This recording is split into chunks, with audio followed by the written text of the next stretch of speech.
ইসমাইল রে, আমি তো তোর একটু পরে সবাই দিব বাবা, তুই তো আল্লাহর কাছে চলে যাবি। আমার মালিক হৃদয়ে বলিস, ও মালিক তোমার সন্তুষ্ট করার জন্য আমার বাবা 3টা সুমা দিয়ে আমার জবাই দিয়ে দিছে। কত আদর করে বাবাই সুমা দেয়। আজকে যারা বাপ হারায় ফেলছ, বাবার সুমার কথা ভুলে যায় না গো বাবা। বাবার এক একটা সুমা কিন্তু, বাবার এক একটা কিস কিন্তু জান্নাতের নেয়ামত। সঙ্গে সঙ্গে বলে ইসমাইল রে, তাহলে আর দেরি করা যায় না, ওঠ পাহাড়ের উপরে। বাজান ইব্রাহিম আলাইহিস সালাম লম্বা ছিল আপনার আমার হাতের 14.5 হাত। আল্লাহু আকবার বলেন। 14.5 হাত লম্বা মানুষটা বাজান কয়েক কদম দিয়ে পাহাড়ের উপরে উঠলেন, যেখানে শোয়াইছে ইসমাইলকে। ওই জায়গাটা এখনো মিনার করা আছে। ইসমাইল যখন শোয়া দিবে, মাজার থেকে বাজান বেরায় 22-23 হাত লম্বা একটা 22-23 হাত লম্বা একটা রশি, চামড়ার সোবলা দিয়া বানানো বাবা রশি, মাজার থেকে ইসমাইল খুলতাছে ইব্রাহিম। ইসমাইল বলে বাবা রশি দিয়ে কি হবে? বাবা আমি তোরে বাইন্ধালাম। ইসমাইল বলে বাবা ঠিক কথাই কইছেন, এই রশিটা লাগবে। এই আমার যুবক ভাইরা, ইসমাইলের গাড়িতে জান্নাতে যাইতেছে আসছে ভাই। এখন 2 ফোঁটা পানি দিয়ে বাবার কথা মনে করে করে কান্দো। যখন বললেন বাবা আমার জবাই দেওয়ার আগে মাত্র 3টা কথা তোমার মনে রাখতে হবে। কি? 1 নাম্বার কথা, বাবা তুমি আমার জবাই দেওয়ার আগে এই জামাটা খুলে ফেলবা। কেন? ভিতরে যে গেঞ্জিটা সেটাই যথেষ্ট। কেন? বাবা তুমি আমার এই জামাটা আমার মায়ের কাছে পৌঁছে দিও। বাবা গো, যদি জামাই রক্ত মাখা অবস্থায় দাও, আমার মা বেশি কষ্ট পাইব। কে? মায় মনে করব তুমি আমার জোর করে জবাই দিছো, এই জন্য রক্তগুলো জামায় লাগছে, অতর্কিত হামলা করছো। আর যদি তুমি দেখো রিল্যাক্স আমি জামাটা খুলিয়ে দিছি, মায় বুঝতে পারবে আমার ইসমাইল জবাই দিতে রাজি আছিল। বাবা এই জামাটা কেন আমার মার কাছে দিবা জানো? মা না তোমারে উঠাই দেওয়ার আগে বলছিল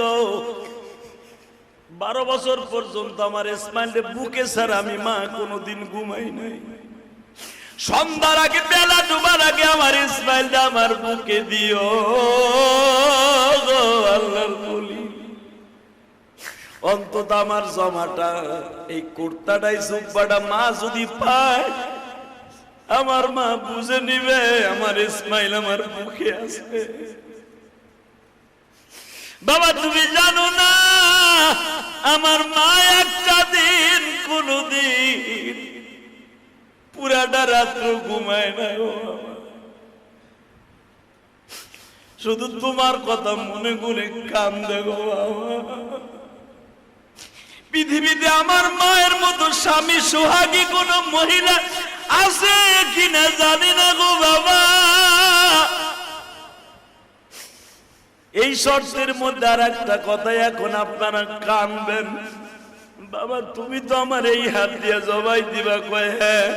তোমার হাত দুইটা আমার গালের সাথে লাগাইলাম। বাবা তোমার ঠোঁটটা আমার ঠোঁটের সাথে লাগাইলাম। দুনিয়ার নিয়ম, বাবাই যদি সন্তানদের চুমা দেয়, সন্তান এগুলো রিটার্ন বাবার একটা চুমা দেয়। তুমি আমার দিছো, আমি কিন্তু আজও পর্যন্ত তোমার একটা চুমা দিতে পারি নাই গো। দুনিয়া ছাড়ার আগে আমি আমার বাবার ঠোঁটে একটা চুমা দিয়ে গেলাম।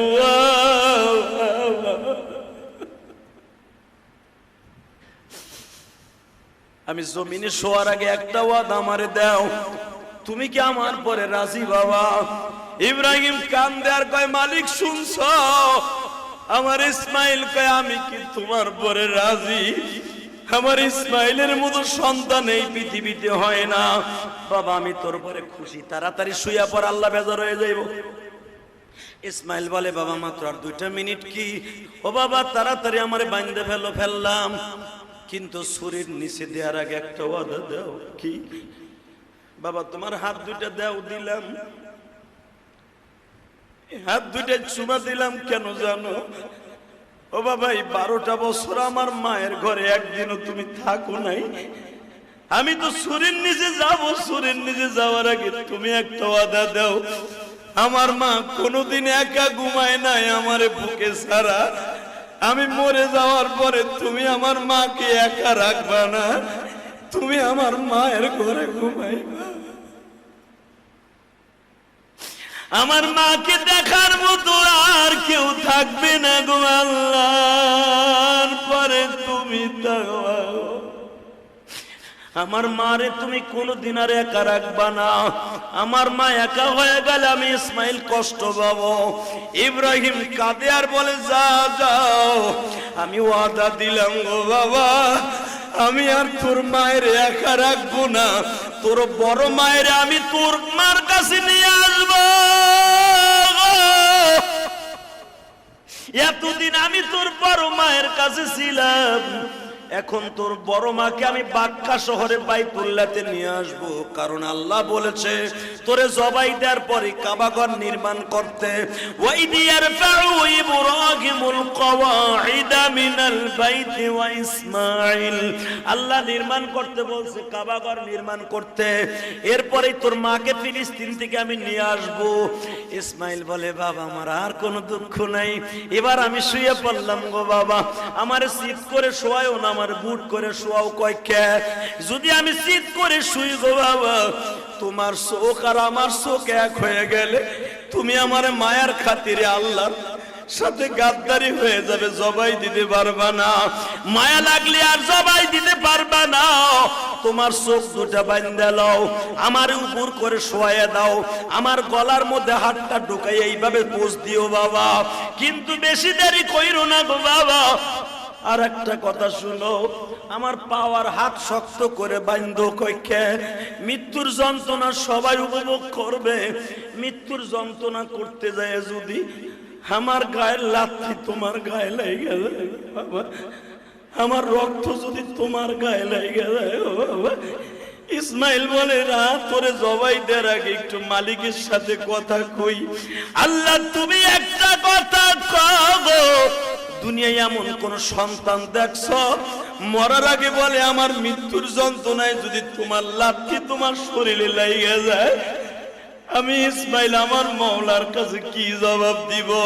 ও আমার যুবক ভাইরা, মৃত্যুর আগে যদি ইসমাইল তার বাবারে এত ভালোবাসতে পারে, তোমরা কেন বাসতে পারবা না গো বাবা? এই ইতিহাস যখন জিবরাইল আমার নবীর সামনে বলতাছে, ইসমাইলের কুরবানির কথা যখন বিজিবিহিন আযীম, এই আয়াতের তাফসীর খুলে দেখেন, ওয়ালাদাইনা আইয়া ইব্রাহিম قد صدقت الرؤيا كذلك نجزي المحسنين। এই আয়াতের তাফসীর খুলে দেখেন, আমার নবীর কাছে যখন কুরবানির বর্ণনা, ইসমাইলের কুরবানির বর্ণনা করতেছে জিবরাইল, নবী আমার কান্দে আর বলে, ইসমাইল রে, আমি যদি তোমার জায়গায় হইতাম আর ইব্রাহিমের জায়গায় যদি আমার বাবা আব্দুল্লাহ হইতো, আমি মুহাম্মাদের ওই হুকুম পালন করা কষ্ট হয়ে যাইতো। ও ইসমাইল,